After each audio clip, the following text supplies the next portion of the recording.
Hey guys, and welcome back to my channel. What I wanted to do is just share a little bit of how I teach um, African American history and American history, United States history specifically, in our homeschool. So today's topic is going to be on some events surrounding the Civil War, to include those events leading up to Juneteenth. June 19th, 1865. So I hope you find this video of benefit. I hope you find value in it. Please like the video by clicking on that like button. Share the video. Subscribe to my channel if you have not already subscribed. And go ahead and leave a comment and let me know your thoughts. If you disagree with anything that I'm saying, hey, I am open.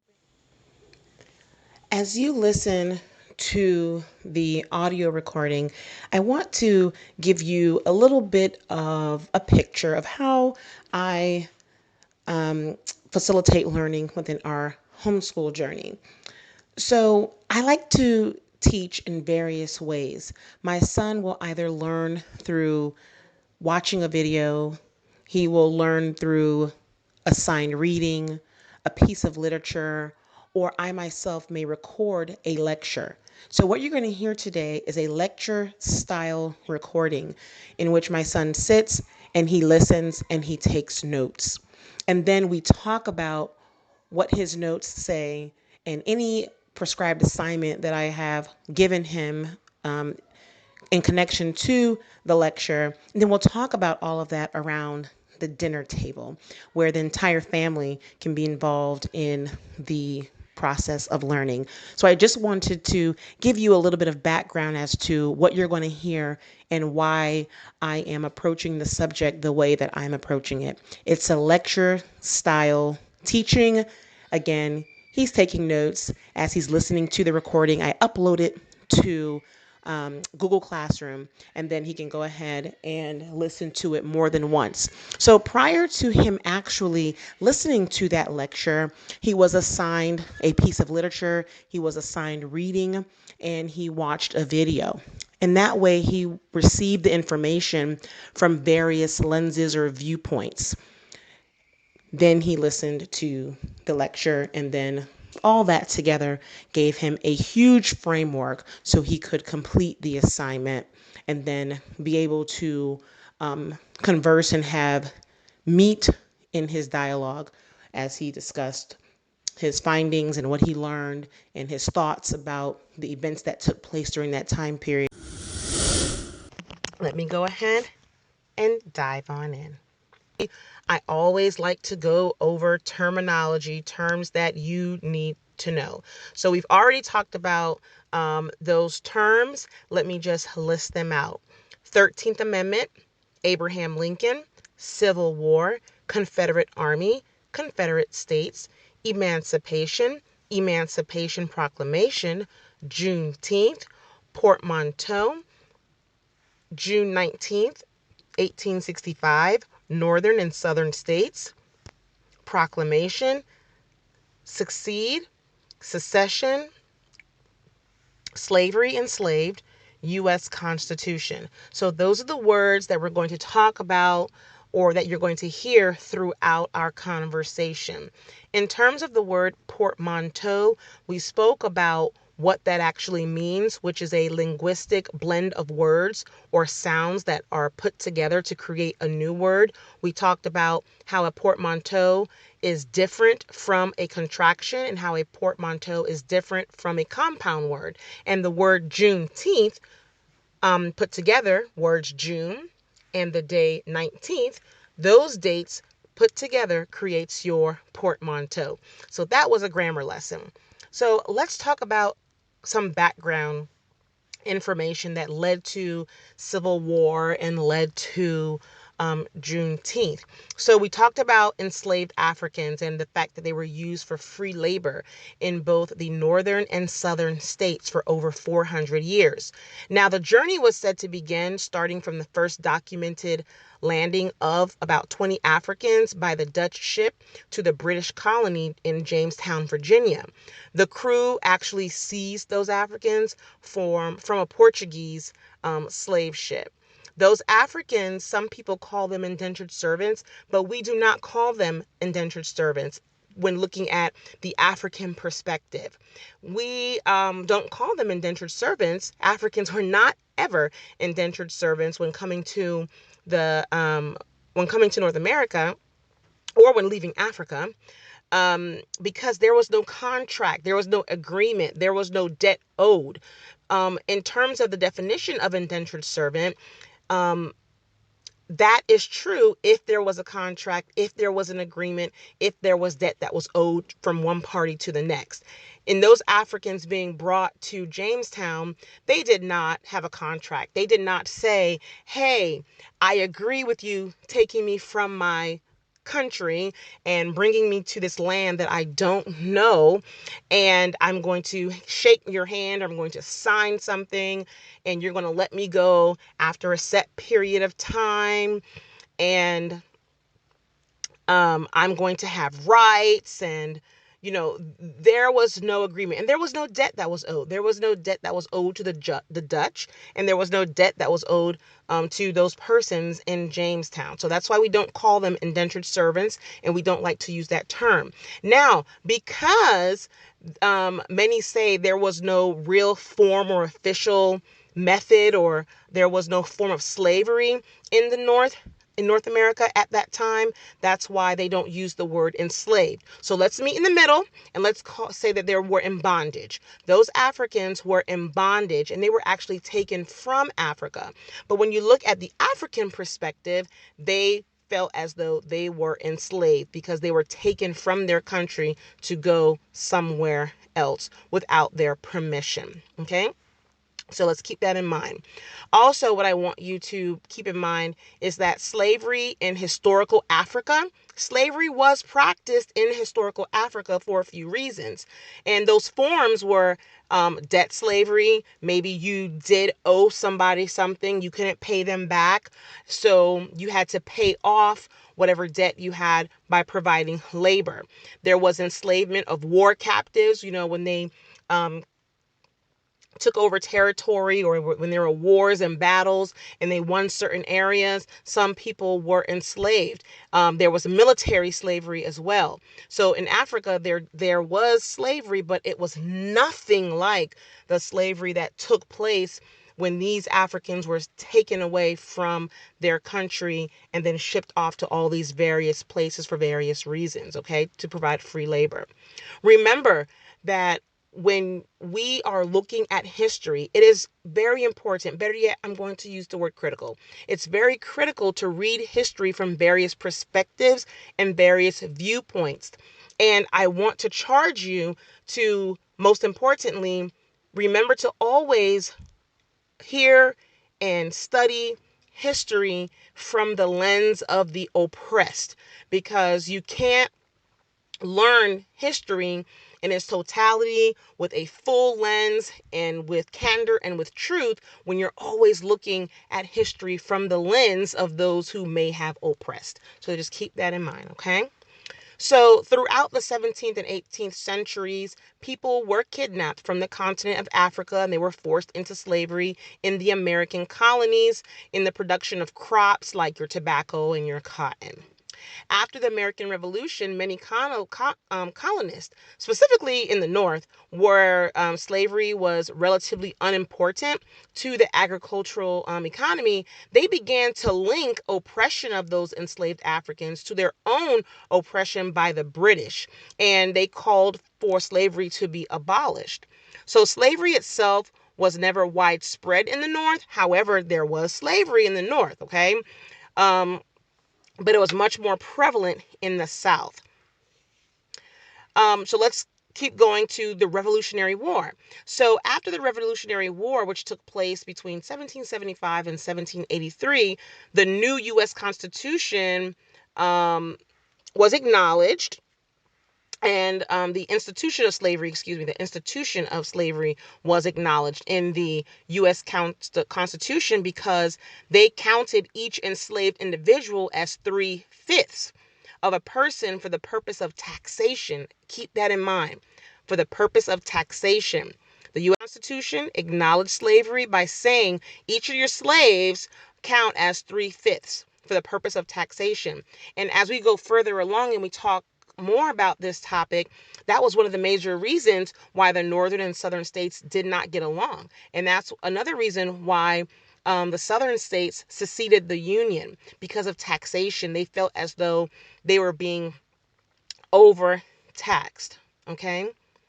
Also in the Constitution, slavery, or the institution of slavery, was acknowledged because representation in Congress and guaranteeing the right to repossess any person held to labor or service. So the government basically said we had the right to repossess any person held to service or labor. So keep that in mind.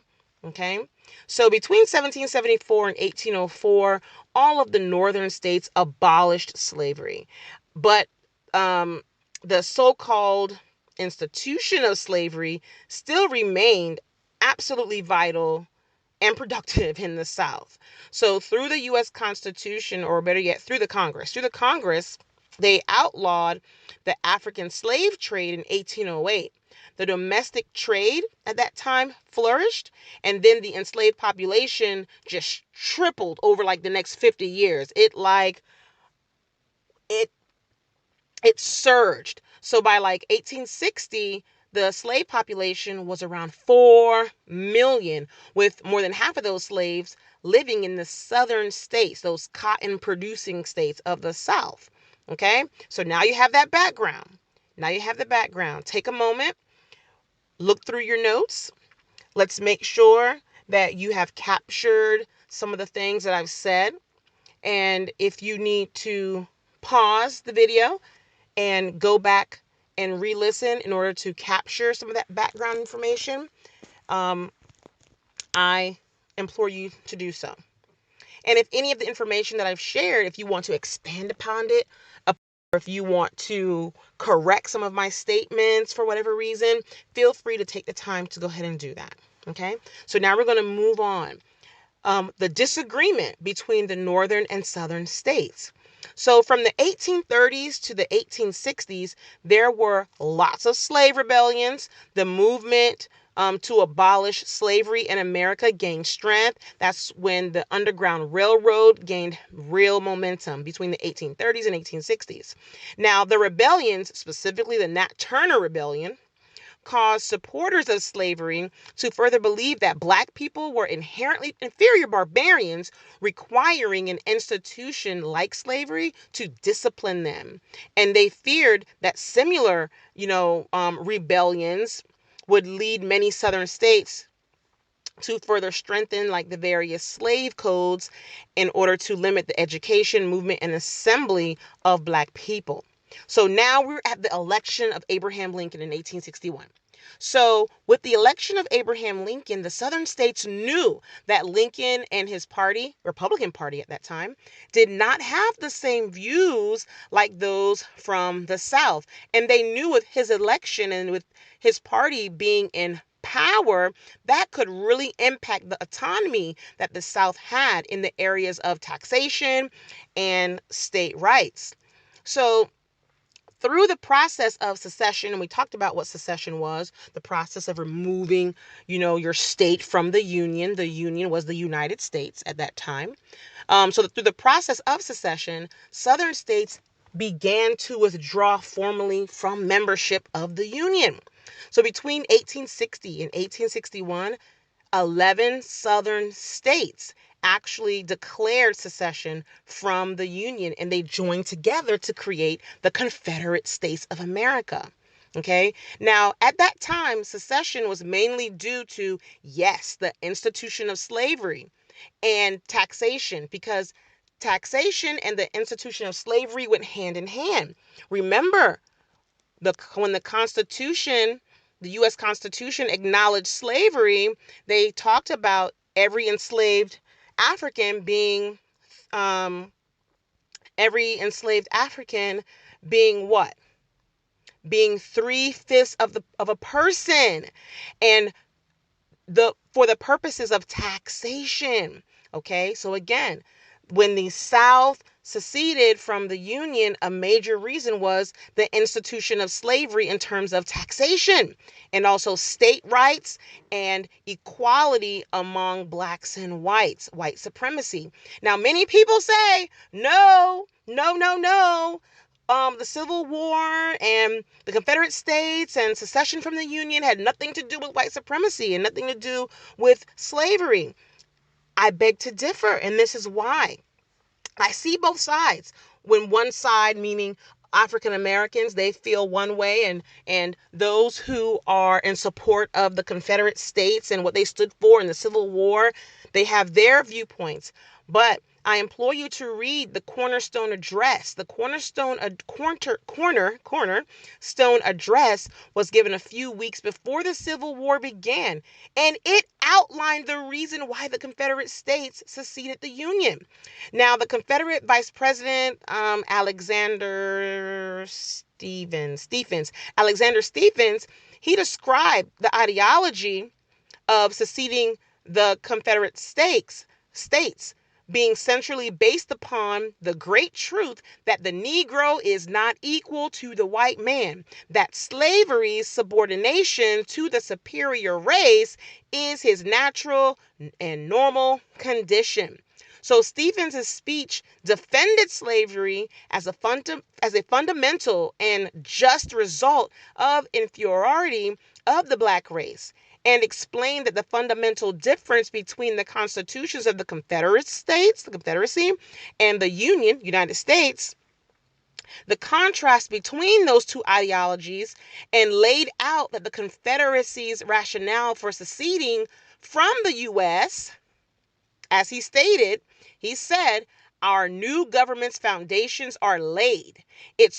And he says its cornerstone rests upon the great truth that the Negro is not equal to the white man. So this is why African Americans are firm in their belief that the Civil War and the secession of the Confederate States from the Union had to do with the institution of slavery and white supremacy. So hopefully that part is clear. So again, the Southern states seceded the Union because of taxation, which dealt with the institution of slavery, white supremacy, the fact that the Negro was not equal to the white man, and for some other reasons like state rights. And state rights was a major factor as well, okay? And we talked about what state rights were in our definition phase earlier in the process and in this discussion. So now Civil War breaks out. But when does it actually begin?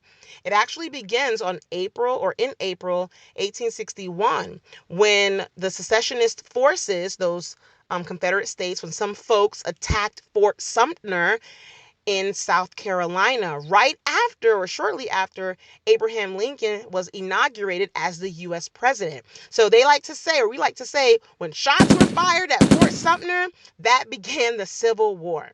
So here we are in 1862. President Lincoln actually drafted a preliminary proclamation to his cabinet. You know, that document went around, they reviewed it. His cabinet were kind of uncomfortable about sending that, I would call it a warning letter or a warning proclamation to the South, because they were in the Battle of Antietam. So they were like, let's wait until the Union has victory, at Antietam before we issue this warning proclamation. Boom, they won the war. They sent the proclamation.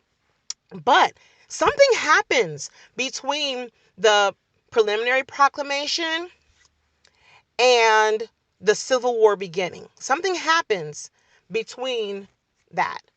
In 1862, the back and forth between Greeley and Lincoln actually took place between the time that Lincoln wrote that preliminary proclamation and when the actual Emancipation Proclamation was actually signed.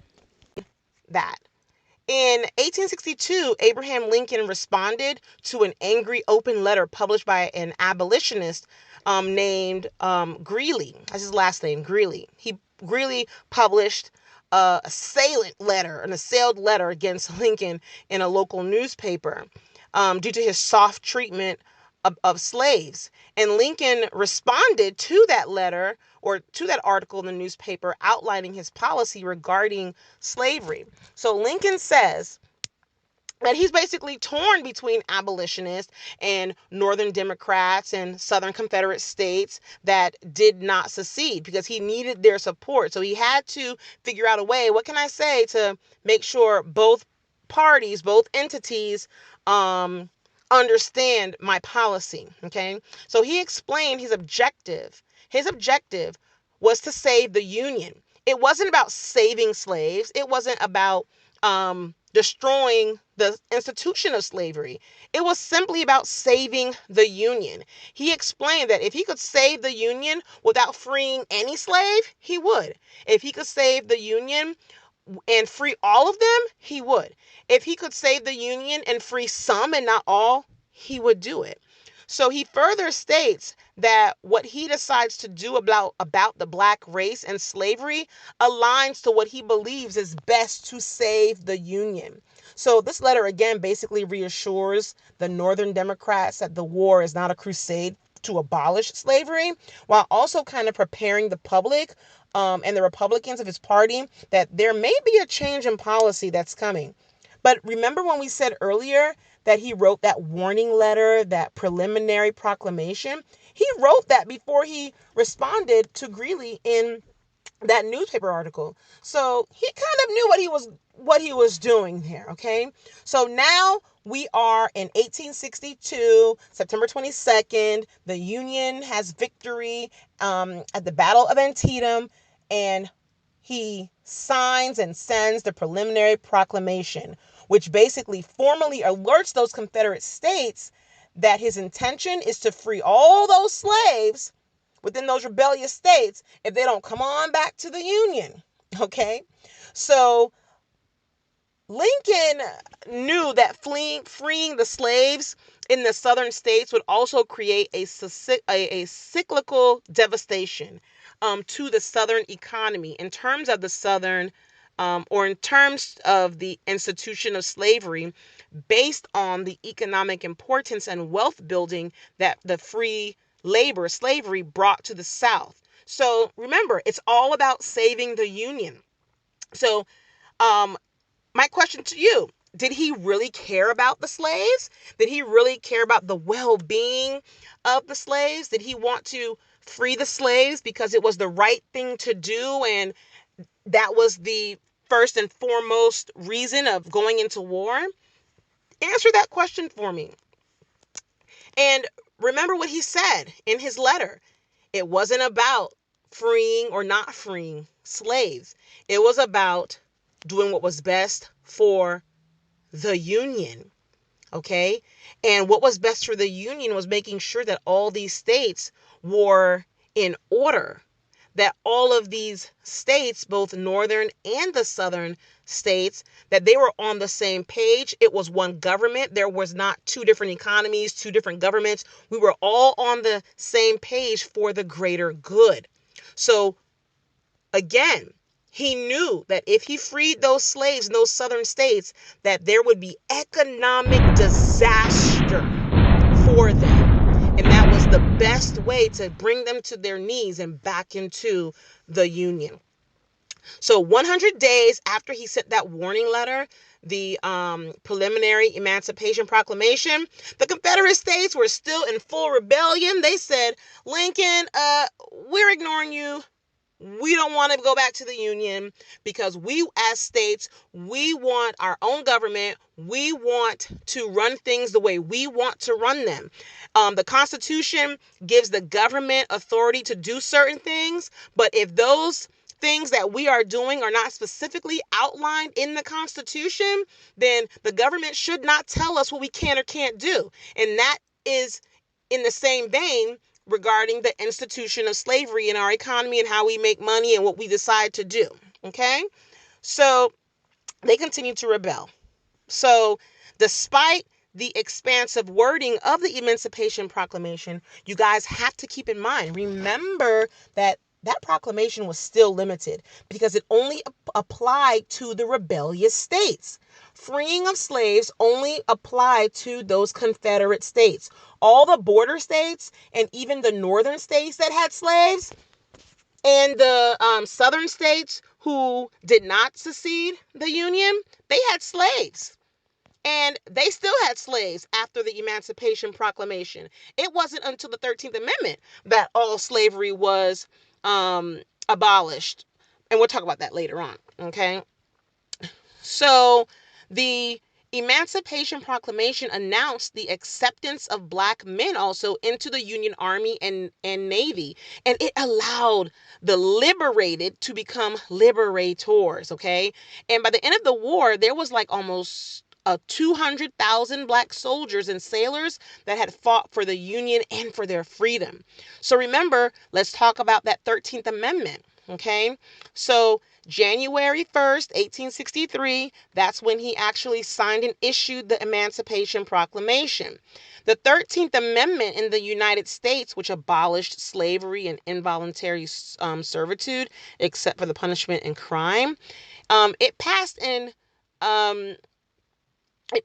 by the Senate. It passed by the Senate in 1864, which is 15 months after the proclamation was signed. So that has me ask the question again, was the purpose to really free all the slaves? Was slavery and ending it for the purpose of making all men equal and doing the right thing in terms of humanity?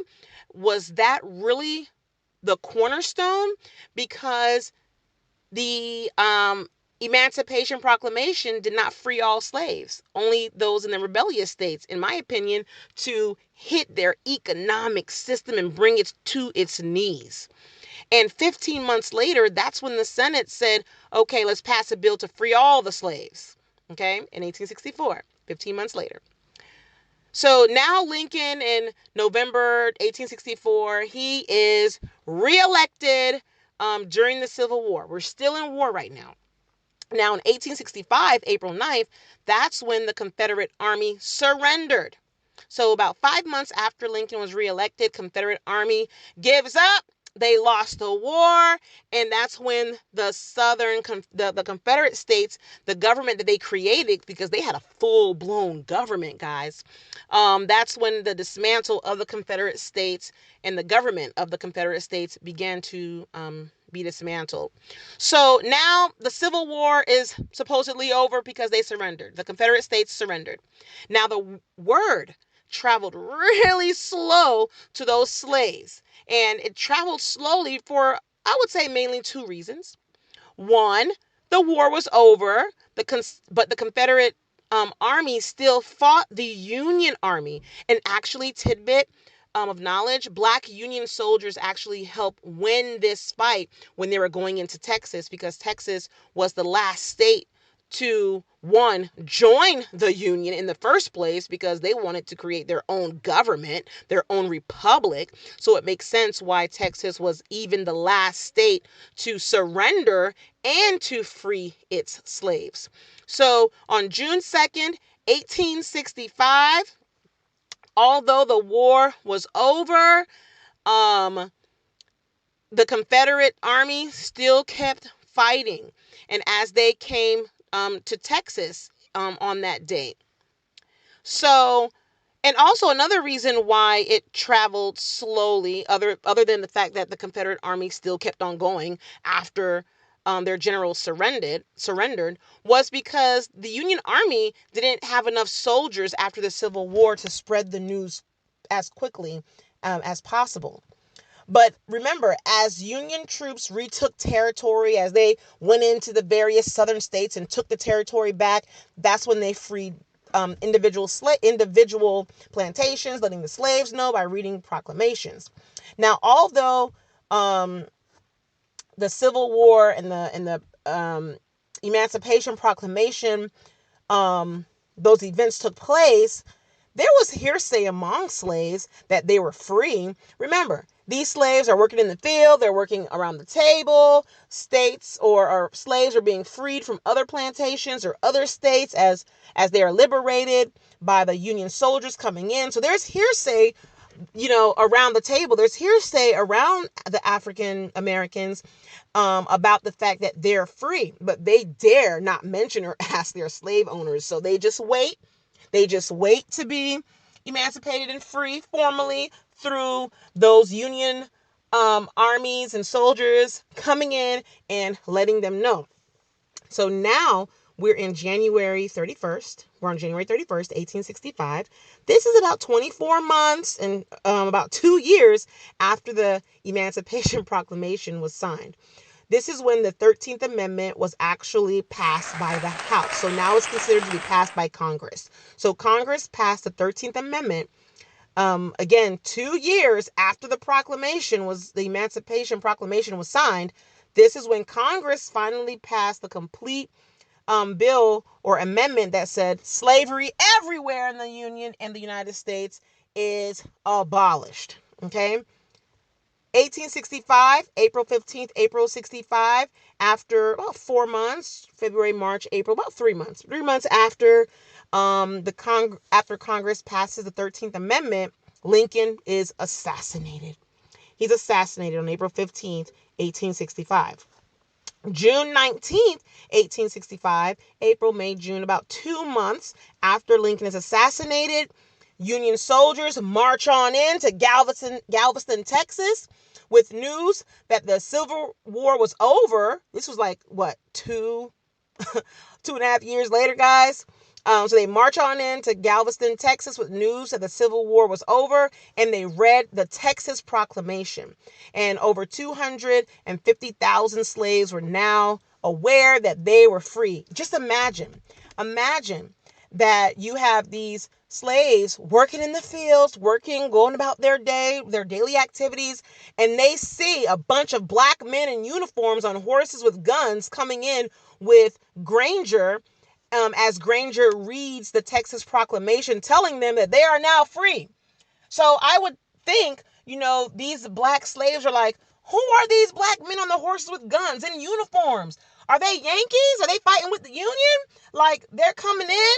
Oh my goodness. So it's a sense of pride that their own people who looks like them fought for their freedom. And then they have another confusing moment, happy but confusing moment. We're free. What do we do next? Where do we go? I implore you to actually read the Texas Emancipation Proclamation, because I implore you to read that proclamation, because it's an eye-opener. You tell the slaves you're free, but you tell them to stay in place. You tell them to stay in place quietly, and to work for wages. So I would just assume that their owners, because they were considered property. So the people who own them, their masters, whatever you want to call them, the plantation owners, they probably told them your wages are food, clothing, and a place to shelter in.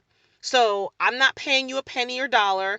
You can continue working the fields, tilling the land, if you want a place to stay, and if you want food, if you want water, because you can't go anywhere. Where are you going to go? You don't have property, you don't have land, you don't have money. So some slaves stayed because they didn't have a choice. They didn't have any place to go. You're freeing people without giving them a plan. You're giving them nothing. So, I would presume they felt as though we have to stay in order to be able to feed our families and to live, while others took the risk and left.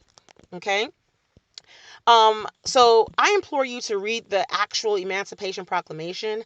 I implore you to actually read the preliminary Emancipation Proclamation. I implore you to read the Texas Emancipation Proclamation. But that brings us to the Juneteenth story.